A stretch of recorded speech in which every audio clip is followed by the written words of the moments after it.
고맙습니다. 하나님 말씀 보겠습니다. 하나님 말씀은 갈라디아서 5장 1절 한 절만 보겠습니다. 갈라디아서 5장 1절입니다. 갈라디아서 5장 1절 한 절 말씀 제가 봉독해 드리겠습니다. 그리스도께서 우리를 자유롭게 하려고 자유를 주셨으니 그러므로 굳건하게 서서 다시는 종의 멍에를 매지 말라. 아멘. 할렐루야. 여러분이 잘 알다시피 오늘은 우리 선열들이 96년 전에 일제 잃었던 그런 나라의 주권과 그리고 독립을 찾기 위해서 혼연히 일어났던 3.1절입니다. 일제에 의해서 합병된 지 9년째 1919년 3월 1일 우리 선열들은 민족대표 33인을 선두로 해서 서울 파고다 공원에서 시작하여서 일제히 전국적으로 우리 민족의 자유와 독립을 위해서 총 걸기 한 날이 이 3.1절입니다. 역사의 기록을 보면은요, 이때 참여한 우리 총 인구는 당시 인구의 5분의 1인 200만이 이 3.1 운동에 참여했고, 또 210개 도시에서 1500회의 대중집회가 있었다고 합니다. 그리고 그 일로 인해서 사망자가 7,500명이 있었고 부상자가 16,000명, 또 감옥에 투옥된 사람들이 47,000여 명에 달했다고 그렇게 기록을 해주고 있습니다. 그리고 우리가 잘 알고 있는 그 한 마을의 그 주민들, 경기도 화성군의 한 마을 주민들을 교회 안에다 가두고서 교회 안에 불을 질렀던 그 제암리 교회의 그런 야만적인 그런 사건도 그 해에 있었다고 하는 거죠. 그런데 오늘 우리가 눈여겨봐야 할 것은 이 3.1 운동의 주역들이 누구였느냐, 바로 우리 기독교인들이었다 하는 것을 알 수가 있습니다. 예를 들어서 당시 전 우리 국민 인구의 1%밖에 안 되는 우리 그리스도인들이었지만은 그 민족 대표 33인 중에 16명이 우리 기독교 신자였다 하는 것을 알 수가 있습니다. 이런 것을 보면은 우리 그리스도인들이 이 운동에 얼마나 주체적으로 참여를 했고 또 선두적인 역할을 했느냐 하는 것을 알 수가 있습니다. 그러면 왜 우리 기독교가, 우리 그리스도인들이 이런 운동에 주동적인 역할을 했고 민족의 자유와 독립을 위해서 투쟁을 해야만 했는가라고 하는 거예요. 그것은 한마디로 우리 기독교 복음의 가르침이 그런 거예요. 우리 믿음이 그런 것이기 때문에 우리 그리스도인들이, 우리 기독교가 이 운동에 주동적인 그런 역할을 했다라고 하는 거예요. 그러므로 우리 기독교 복음과 또 나라 사랑은 정말로 뗄래야 뗄 수 없는 관계를 맺고 있다고 하는 것입니다. 그 3.1절 하면은 제일 먼저 생각나는 사람이 유관순 누나입니다. 근데 유관순 누나는 우리가 언제까지 유관순 누나라고 해야 될지 모르겠어요. 우리 초등학교 다닐 때도 유관순 누나라고 그랬는데 지금까지도 유관순 그 열사는 누나예요. 그리고 여자분들에게는 언니. 얼마나 친근한지 몰라요. 아무튼 우리 이 유관순 열사도 이 나이, 그 어린 나이에 독립 운동을 하다가 이제 순국을 했는데 그 유관순 그 열사의 애국 운동도 사실은 철저하게 기독교 신앙에서 출발했다고 하는 거예요. 이 유관순 열사는요, 충청남도 천안에서 출생을 했고 또 어렸을 때부터 아주 신앙이 돈독한 사람이었다 그래요. 그의 아버지가 그 공민학교를 세워서 인재들을 양성하다가 그 일제 그 고문에 중병을 앓게 되었는데 그때도 이 어린 유관순은 교회에 가서 정말로 아버지의 그 병을 위해서 철야하면서 기도했다고 하는 거예요. 우리 아버지를 살려주세요. 그리고 간절하게 철야하면서 그 기도를 했습니다. 그때 하나님께서 그 유관순에게 네 기도를 내가 들었다, 네 아버지를 내가 살려주리라고 하는 그 말씀을, 그 확신을 가지고서 이제 교회에서 나와서 집으로 돌아가 보니까, 그리고 아버지 방으로 돌아가 보니까 아버지가 그렇게 앓고 있었는데, 그 방에 들어가 보니까 아버지가 여느 때와 달리 그 아버지 얼굴에 화색이 있고 앉아 계시더라는 거예요. 그 어린 딸의 기도로 아버지를 살렸다고 하는 이 소문이 그 지방에 쭉 도는 거예요. 그래서 선교사가 그 얘기를 들은 거예요. 한 어린 소녀가 아버지가 중병으로 앓고 있었는데 교회 가서 처야하면서 아버지의 병을 위해서 기도한 그 기도 때문에 아버지가 살아났다고 하는 이 소문을 듣고 그 선교사가 그 유관순을 찾아와서 그 유관순을 공주에 있는 영명학교에 입학을 시켜서 거기서 공부를 시켰는데, 그곳에서 그 유관순의 그 영특함을 그 선교사가 깨닫고 서울로 올려보내서 이화학당에서 공부하도록 그렇게 했다고 하는 거예요. 그러는 중에 이제 3.1운동이 벌어졌습니다. 그때 3.1운동이 벌어졌을 때 유관순은 자기 고향 천안으로 내려와 가지고 그 아운의 장터에서 독립만세 운동을 일으키게 됐다고 하는 거죠. 그런데 그 독립만세 운동을 하기 전에 그곳 매봉이라고 하는 그런 산으로 올라가서 그가 그 독립운동, 3.1운동을 위해서 간절히 하나님 앞에 또 기도했다는 거예요. 예수님께서 겟세마네 동산에서 정말 그 땀이 핏방울이 되는 그런 겟세마네 동산의 그런 간절한 기도를 그런 매봉산에 올라가서 그렇게 그 전날 하나님 앞에 간절히 기도했다는 거예요. 하나님, 우리 조국을 살려주세요. 우리 민족을 구원해 주세요.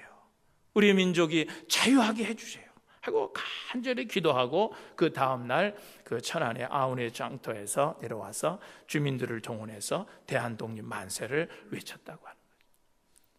그래서 그 3.1절 날 대한독립 만세를 외치다가 그때 아버지는 그 현장에서 그 일본 사람의 총에 맞아서 죽고, 유관순은 잡혀서 재판해가지고 7년형을 선고받게 됐다는 거예요. 근데 이 유관순은 감옥에 들어가 있으면서도 계속해서 바울과 실라가 빌립보 감옥에서 기도하고 찬송했던 것처럼 그 감옥 안에서 하나님께 기도하고 조국을 위해서 기도하고 찬송하고 그 감옥 안에서도 독립만세를 외쳤더라고 하는 거예요. 그래서 일본 순사들이 그 입을 막아보려고 했지만은 이 유관순은 나는 죽는 날까지 대한독립을 외치다가 죽을 것이니 내 입은 막지 못할 것이다. 그래서 생각하고 하여튼 끝까지 그 감옥 안에서 그 감옥을 기도원 삼고 기도하고, 감옥을 교회로 삼고 예배드리며 찬송했고, 감옥을 독립운동의 현장으로 삼아서 독립 만세를 외쳤던 그런, 결국 19세 19살의 그 어린 나이로 그곳에서 죽게 되었다고 하는 거예요. 여러분, 이런 사실들을 볼 때 그 유관순 열사의 가슴 속에 정말 그처럼 타올랐던 애국 정신이 어디서 온 거예요? 그것은 기독교 정신에서 온 거예요. 복음의 가르침에서 온 겁니다. 예수님께 배운 거예요. 여러분, 성경에도 보면은요, 예수님께서 여러 차례 우신 장면들이 나오는데 그 가운데서 또 그 예루살렘, 그 허물어져가는 예루살렘, 또 이스라엘 민족들을 위해서 눈물을 흘리면서 기도한 그런 기록이 나오고 있습니다. 그리고 주님의 말씀도 뭐라 그랬어요? 하나님을 사랑하고 그리고 내 이웃을 내 몸과 같이 사랑하라고 하는 그런 말씀을 주셨어요. 그러니까 이 독립운동, 나라 사랑의 기본적인 그런 신앙은 뭐냐면은 이웃사랑입니다. 내 몸과 같이 이웃을 사랑하라고 하는 그 예수님의 말씀을 실천한 것이 바로 애국심이라고 했던 거예요. 그러므로 여러분, 하나님을 사랑하고 이웃 사랑하는 자는 자기 조국도 사랑할 수 있다고 하는 거예요. 몇 가지 예를 여러분들에게 더 소개해드리면요, 우리 이승훈 선생께서도 독립을 하다가 그 대전에 있는 감옥에 들어가게 됐는데, 그 들어간 이유도 그 도산 안창호 선생님이 이제 미국에서 독립운동을 하다가 이제 한국으로 나와서 평양에서 그 민족의 자주 독립을 외칠 때, 그 사실 이승훈 선생님은 그 안창호 선생보다도 14살이나 위에 있었어요. 그런데 거기서 그 강연을 마치고 나온 도산 안창호 선생을 찾아가서 참 선생님 강연은 참 위대합니다. 이제부터 내가 선생님을 따라서 선생님과 함께 독립운동을 하겠습니다. 그렇게 고백을 하고 도선 안창호 선생님과 함께 독립운동을 하다가 감옥에 갇힌 거예요. 대전에 있는 감옥에 갇혔는데 일본 순사들이 그 독립운동하는 그 동조자들을 찾아내려고 그 이승훈 선생을 강하게 문초했습니다. 너 독립운동을 누가 시켰냐? 독립운동을 누가 시켰냐라고 그때 물을 때 이승훈 선생은 단호하게 대답했다는 거예요. 시킨 사람이 있다. 그럼 그게 누구냐? 그러니까 그 이승훈 선생이 뭐라고 했냐면 하나님이 시켰다. 하나님이 하게 하셨다라고 강하게 아주 단호하게 그렇게 대답을 했다는 거예요. 여러분, 이렇게 하나님의 사랑이 바로 애국이라고 하는 거예요. 또 조선 총독부가 한국의 그 유명한 그 인사들을 초청해 가지고 일본을 시찰시킨 일이 있었다라고 하는 거예요. 그때 그 자리에 누가 있었냐고 하면은 월남 이상재 선생이 참석을 했다는 거예요. 그러니까 그 조선 총독부가 그 대한민국의 그 유명한 인사들을 일본으로 데리고 가서 그 시찰시킨 목적이 뭐냐면은 너희들이 독립을 하지만은 너희들이 일본을 보고 나면은 아마 기가 죽을 것이다. 너희는 이제 힘이 없으니까 더 이상 독립운동을 하지 말라고 하는 경고를 주기 위해서 그렇게 일본으로 데려가서 시찰을 시켰다는 거예요.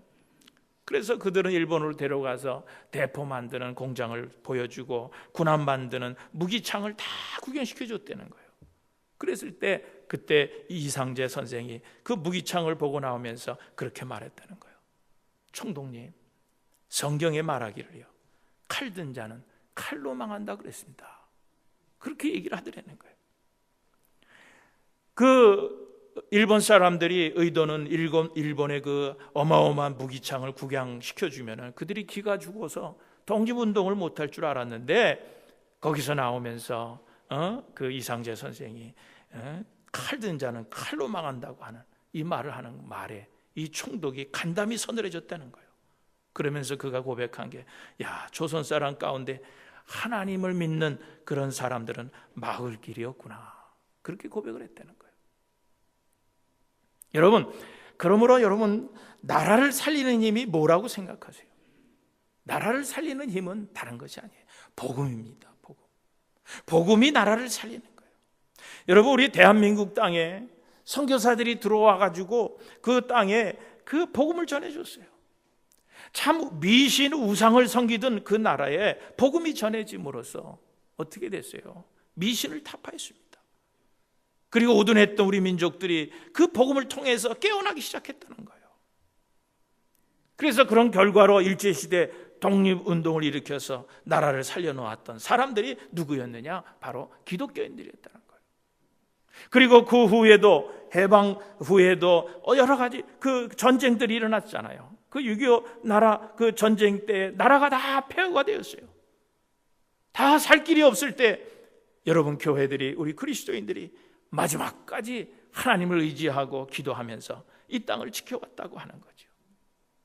그리고 60년대를 넘으면서 군사 독재로 우리 나라가 자유를 잃고 민권이 박탈당할 때 끝까지 그 민주화 운동에 생명을 걸고 자유를 지켰던 사람들이 누구였냐고 하면은 기독교인들이었다는 거예요. 여러분, 그러기에 기독교야말로 민족을 살려내는 위대한 정신이라는 거예요. 요즘 많은 사람들이 우리 조국에 대해서 그런 말들을 합니다. 소망이 없다고. 우리 조국은 이제 소망이 없다고 말들 하는 사람들이 많이 있어요. 여러분, 우리 조국을 한번 생각해 보세요. 우리 조국이 어떤 사람이 정치를 잘해서 오늘 조국이 여기까지 왔습니까? 정치를 잘해서 여기까지 온 거예요. 어떤 사람이 경제를 잘해서 여기까지 조국이 왔습니까? 누가 교육을 잘 지켜서 우리 조국이 여기까지 왔습니까? 여러분, 저는 그렇게 생각지 않아요. 저는 그렇게 생각합니다. 하나님께서 정말 이 민족을 사랑하기 때문에 우리 조국이 여기까지 왔다고 저는 생각을 합니다. 하나님이 사랑하셨어요. 여러분, 우리 조국이 소망이 있다고 하는 것이 누가 정치를 잘해서가 아니라 하나님이 살아계시기 때문에 소망이 있다고 하는 거예요. 여러분, 얼마 전까지만 해도요, 정말 우리나라는요, 이 보릿고개가 있었어요. 요즘 같은 경우가 아마 보릿고개일 거예요. 정말 먹을 것이 없었던 찌들게 가난한 나라가 우리나라였습니다. 그런데 지금 세계 열강들과 어깨를 나란히 할 수 있는 나라가 되었어요. 여러분, 그게 뭐예요? 어떻게 그럴 수 있습니까? 여러분, 하나님께서 우리 대한민국, 우리 민족들을 버리지 않았기 때문에 여기까지 우리 조국이 살아온 것을 믿으시기를 주님의 이름으로 축원드립니다. 빌리 그레암 그 목사님이 80년대 한국에 와서 여의도 광장에서 집회를 하면서 그런 간증을 했어요. 나는 카나다에서 새의 울음소리에 잠을 깼습니다. 나는 일본 도쿄에서 이른 아침에 자동차 엔진 소리에 잠을 깼습니다. 그리고 일본의 번영을 보았다 그랬어요. 그러면서 그 다음에 하시는 말씀이, 나는 한국 서울에서 예배당 새벽 종소리에 잠을 깼습니다. 새벽에 깨어 기도하는 나라, 한국은 세계의 희망입니다 라고 그렇게 설교했다고 하는 거예요. 여러분, 새벽에 깨어서 기도하는 나라는 아마 우리 대한민국 민족들밖에 없을 거예요. 제가 섬기던 그 전에 섬기던 그 교회, 가든그로브 교회는 미국 교인들 또 사모안 교인들과 세 교회가 같이 예배를 드렸는데, 그 부활절에 거기도 새벽에 드리더라고요. 선라이즈 월십이라고 그 부활절 새벽에 예배를 드리더라고. 근데 그게 몇 시에 드리냐고 하면은 7시인가 드리더라고. 7시, 새벽이 아니에요. 그냥 해는 중천에 벌써 다 떠가지고 있는데 거기서 새벽 예배라고 드리고 있는 거예요. 또 우리 연회 때, 우리 6월 달에 우리 캘리포니아 패시픽 그 컨퍼런스 할 때 우리 한국 교회에 이 새벽 기도의 모습을 좀 보여줘야 되겠다. 그래가지고 그 컨퍼런스에서 그 캠퍼스에서 자고 하는 모인 모든 목사님들을 새벽 한 며칠을 새벽 기도를 했어요. 한국 교회가 가서 새벽 기도 특송들을 하고 막 밴드를 세워가지고 막 찬양을 하고 막 뜨겁게 그렇게 통성 기도를 시키고 그랬어요. 그런데 내가 가만히 들어가서 참여해서 보니까요, 이 사람들이요 정말 우리 민족처럼요 새벽에 나와서 정말 간절한 마음으로 기도하는 게 아니라, 도대체 새벽에 한국 사람들은 뭘 하는 거야? 이러고 쳐다보고 있는 거예요. 신기하게 무슨 원숭이 쳐다보듯이 이러고 새벽에 나와서 그거 보고, 이것이 우리 마음이 우리랑 같지 않구나 하는 그런 생각을 해봤어요. 하여튼 새벽에, 이른 새벽 5시 반 껌껌한데 들어와가지고 교회마다 기도하는 그런 모습은 우리 한국 민족들에게 없는 것 같아요. 그리고 대회 때도 그렇고 중보기도 모임에도 그러면은 때도 보면은 다 우리 대표기도 하시는 분들도 우리 나라와 민족을 위해서 그렇게 간절히 기도할 수가 없어요. 미국에 와서 살면서도 이 이민교회 대표기도 하는데도 보면은 그렇게 나라와 민족을 위해서 간절하게 기도합니다. 중보기도 모임에 때마다 모여서 기도할 때 빼놓지 않고 기도하는 것이 뭐예요? 우리 족을 위해서 기도합시다. 그래서 기도하는 그런 모습들을 볼 수가 있습니다. 저는 그렇게 믿습니다. 여러분의 기도가 우리 조국을 살리고 세계를 살리게 될 줄로 믿습니다. 사실 지금 이 자리에 앉아서 이 하나님 앞에 예배드리는 우리 연세가 드신 어르신들은 나라를 잃어버려 본 적이 있기 때문에, 나라를 빼앗겨 본 적이 있기 때문에 정말로 정치적으로 사회적으로 이 독립이 얼마나 귀중한가를 잘 알 거예요. 정말로 자유가 얼마나 귀중한가를 잘 아실 겁니다. 여러분, 우리 신앙생활에도 그렇습니다. 우리 신앙생활에도요 영적으로 독립을 해야 돼요. 신앙생활하면서 좀 자유가 있어야 됩니다. 그저께 교회 밴 리뉴얼을 하는 것 때문에 그 스모그 체크를 하라 그래서 어느 스모그 체크하는 그런 샵을 갔었는데, 하는 동안에 그 집안의 그 오피스에 가 보니까 새장이 4개가 이렇게 있더라고요. 근데 그 새장에 새들이 들어가 있는데, 새를 좀 요만한 조그만 새를 갖다 집어넣었으면은 좀 그래도 이렇게 볼만하겠는데, 비둘기만한 그런 새들을 그 새장 속에다가 집어넣었던 4개의 새장 속에다가 다 집어넣었어. 내가 가서 이러고 쳐다보니까 나를 눈을 이러고 쳐다보더라고. 그래서 그 같이 이렇게 봤어요. 보면서 그 스모그 체크하는 그 시간 동안에 그 새장을 보면서 그 새들이 날개가 있는데 도대체 저걸 언제 날까? 그 조그만 새장에서 언제 날까? 저 새를 좀 밖으로 풀어내면은 저 창공을 날개짓을 하고 날아갈 수 있을까? 언제부터 거기 들어가 있는지 모르지만 불쌍하더라고요. 새가 날개가 있어도 날개짓도 못하고 가만히 나를 이렇게 쳐다보고 있는 것이 그놈이 나를 불쌍하게 볼 건지 내가 그놈 보니까 참 서로 눈을 이렇게 보면서 불쌍하게 마음이 들더라고. 그래서 그것을 보면서 그런 생각했어요.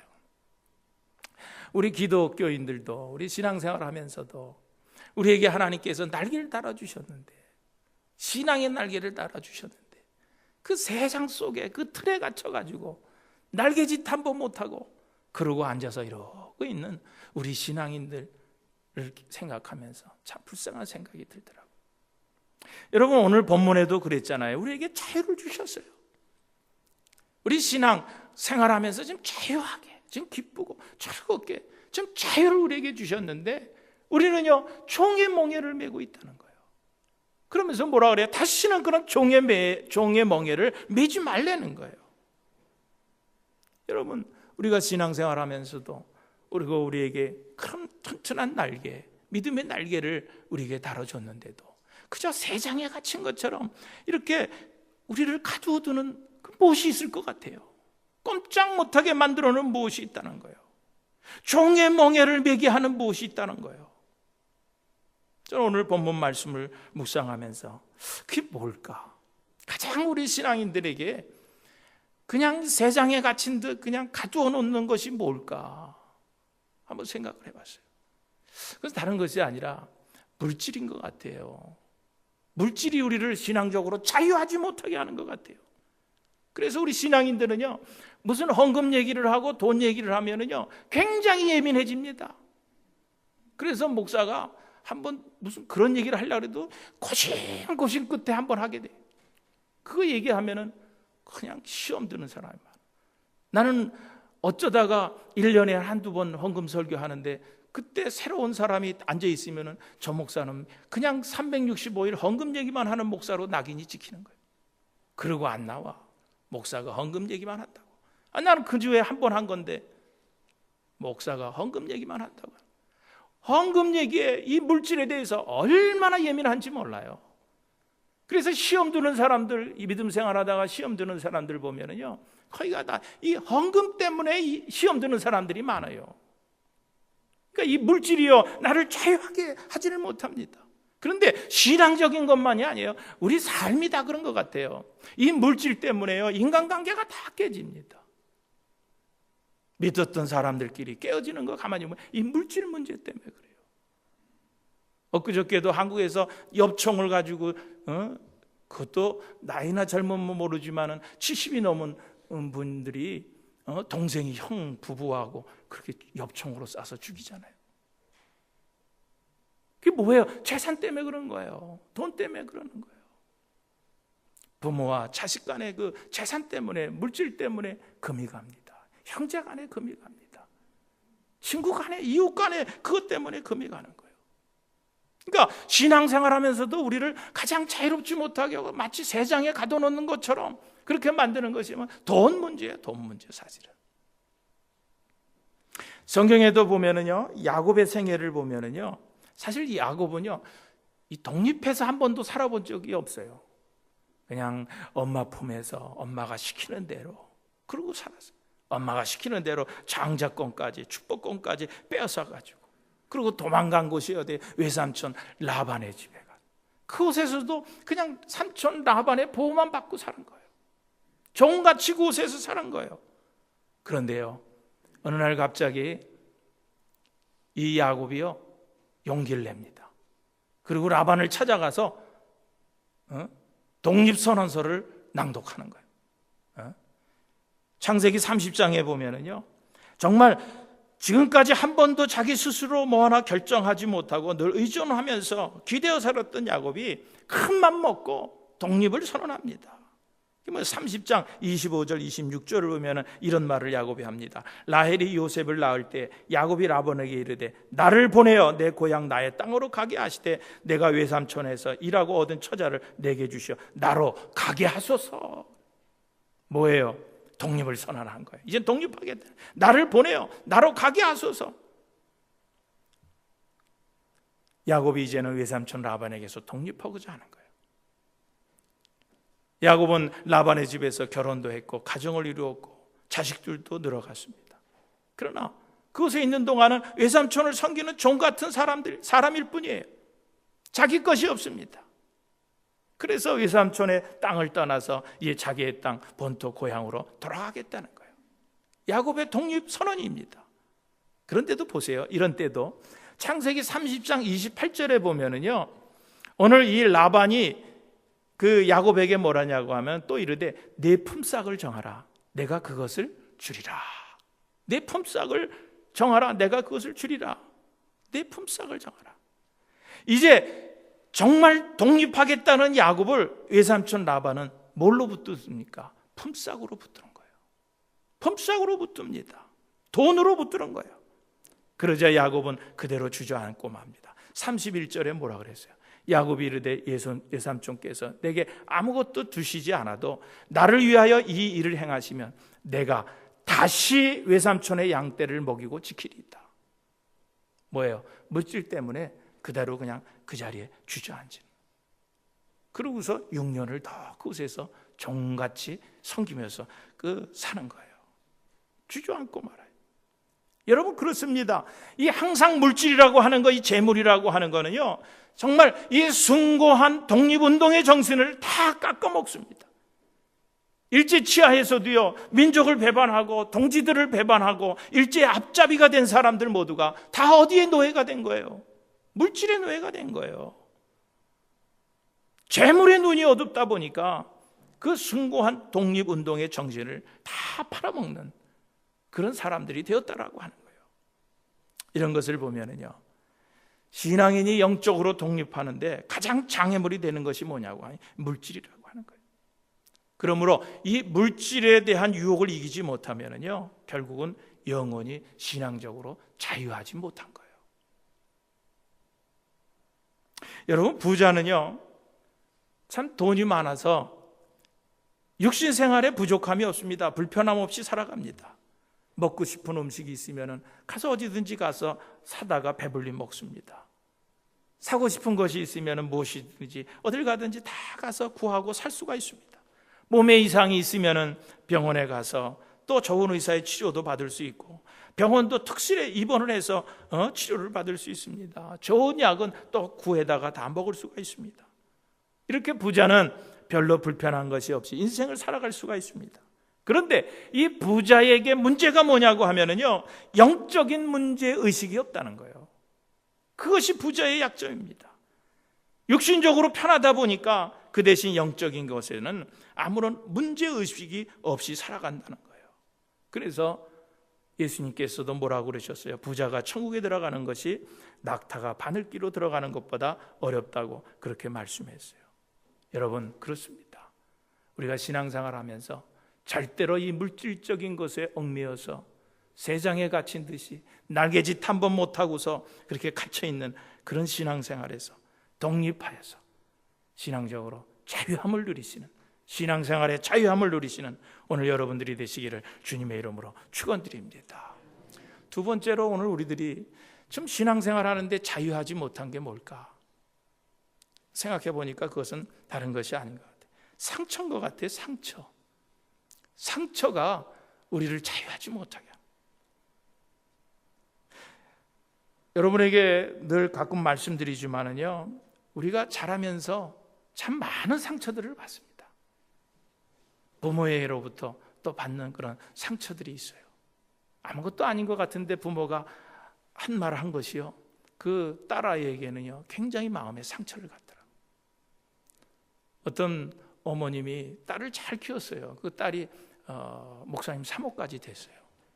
그런데 다 커서 애 안고 뭐 그러고 이제 왔는데 그 어머님이 이제 우리 교회를 나오셨는데 그분이 저에게 그래요. 저는요 그 아이들을 잘 키워야 됐다고 생각을 해요. 그래서 왜요? 그랬더니 걔가 어릴 때, 자기 딸이 어릴 때 자기 엄마가 야, 바보같이 너는 그것도 못하냐? 화가 나서 한마디 그런 걸 했는데, 그리고 뭐 부모가 그 얘기 한 거 기억하고 있습니까? 그런데 그 딸아이가 목사 사모가 되고 애들을 이렇게 낳고 키우는데 다 커서 엄마한테 한마디 그 얘기 하더래요. 내가 엄마한테 몇 살 때 받은 상처가 지금도 있다고. 그게 뭐냐 그래 물어봤더니 너는 바보같이 그것도 못하냐라고 하는 그 말이요, 그 딸아이에게 얼마나 큰 상처였는데 그것을 기억하고 있더라는 거예요. 그런 상처들이 있는 거예요. 또 어떤 분 계신데 우리가 참 그분은 참 교회 좀 나와서 신앙생활을 좀 했으면 좋겠다. 그리고 늘 전도 대상자로 늘 쓰시는 분들도 있어요. 근데 그분이 한 번은 이제 어떤 좌석에서 같이 얘기하는 얘기를 들었습니다. 그런데 그 사람은요, 자기 아버지에 대한 지극한 미움이 있더라고. 아주 지독한 미움이에요. 자기 어렸을 때 아버지가 자기들을 버리고 그러고 나가셨다는 거예요. 그때 고생하죠. 아버지가 나가니까 얼마나 어려울 때 고생을 했겠어요. 그래가지고 아버지에 대한 미움이 있어요. 뭐 그런 가정들이 참 많이 있죠. 그러나 나중에 자라면서 다 용서도 하는데 그분은요, 절대로 아버지를 용서 안 해요. 아버지라고 부르지도 않아. 너무 자기는 고생했다는 거예요. 자기들이 식구들이 이렇게 고생한 것이 자기 아버지 때문에 그렇게 됐다는 거예요. 막 저주를 퍼붓습니다. 지금까지도 안 본대요. 아버지에게 받은 그 상처 때문에 주님께로 가까이 오지를 못해요. 교회로 가까이 오지를 못해요. 만일 그런 사람이 교회에 와서 신앙생활 한다고 하면 얼마나 괴롭겠어요. 교회에서는 원수를 사랑하라, 이웃을 사랑하라, 사랑 얘기를 하는데 자기는 아버지에 대한 그런 지독한 미움을 가지고 있는데 그 복음이, 그 말씀이 들려지겠어요. 그리고 그 말씀 때문에 자기 자신은 얼마나 괴롭겠어요. 그러니까 그분이 교회 나올 법한 사람인데도 교회 안 나오는 이유가 저는 그렇게 생각해요. 교회 나와서 신앙생활하기 자기에겐 괴로운 거예요. 자유하지 못한 거예요.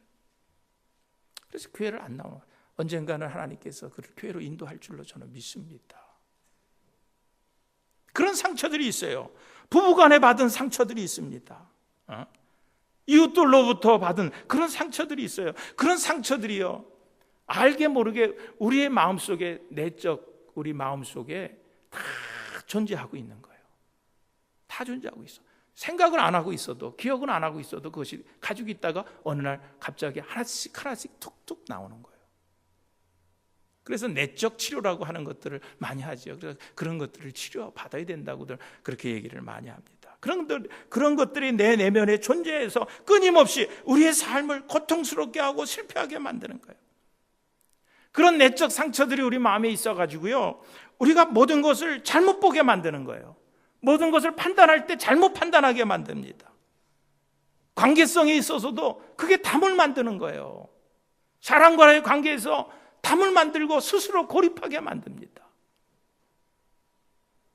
마침내 자존감을 송두리째 그 상처들이 빼앗아가는 거예요. 마음속에 그 상처 때문에 남는 건 분노와 자책과 열등감과 우울과, 그래서 다른 것들로 해결하다 보니까 중독이 되죠. 그러다 보면 자기를 자포자기하게 이르게 된다는 거예요. 그러니까 그런 상처들이 우리 마음을 부정적인 마음으로 만들어버리는 거예요. 그러니까 우리 마음속에 있는 부정적인 이런 감정들이 우리 신앙생활을 올바르게 못하게 하는 거예요. 올바로 못하게 해요. 하나님께 가까이 가지를 못합니다. 잘 신앙생활을 못하게 합니다. 우리로 하여금 자꾸 행동을 부정적으로 하게 하는 거예요. 그 마음들이. 여러분, 대부분 많은 사람들이요, 이런 상처들 때문에 그 내면에 부정적인 그런 세력들이 자리를 잡고 있어요. 그래서 그런 마음이 굳어져 있습니다. 마음들이 다 굳어져 있어요. 그런데 여러분, 우리 마음속에 있는 이 굳어진 마음들에서 벗어나야지, 그렇지 않으면요, 우리의 삶이 자유하지 못합니다. 우리의 신앙생활이 자유하지 못합니다. 이런 마음의 상처들에서 하나님의 은혜로 그 모든 것들이 다시 치료되는 역사가 있게 되기를 주님의 이름으로 축원드립니다. 이제 말씀을 정리합니다. 지금도 우리의 삶을 압제하고 고통스럽게 하고 실패하게 하는 그런 대적들이 우리 주위에 많이 있습니다. 이제는 이런 물질의 유혹으로부터, 악한 영들의 그런 시험으로부터, 사람들과의 관계에서 오는 상처들로부터 해방되시는 자유함을 얻는 여러분들 되시기를 주님의 이름으로 축원드립니다. 로마서 8장 1절에서 2절에 그랬어요. 그러므로 이제 그리스도 예수 안에 있는 자에게는 결코 정죄함이 없나니 이는 그리스도 예수 안에 있는 생명의 성령의 법이 죄와 사망의 법에서 너를 해방하였음이라. 오늘 본문 말씀도 그랬어요. 예수 그리스도께서 우리에게 뭘 주셨으니? 자유를 주셨으니 다시는 종의 멍에를 매지 않도록 하는 그런 노력과 수고가 오늘 저와 여러분들에게 함께 있게 되기를 주님의 이름으로 축원드립니다.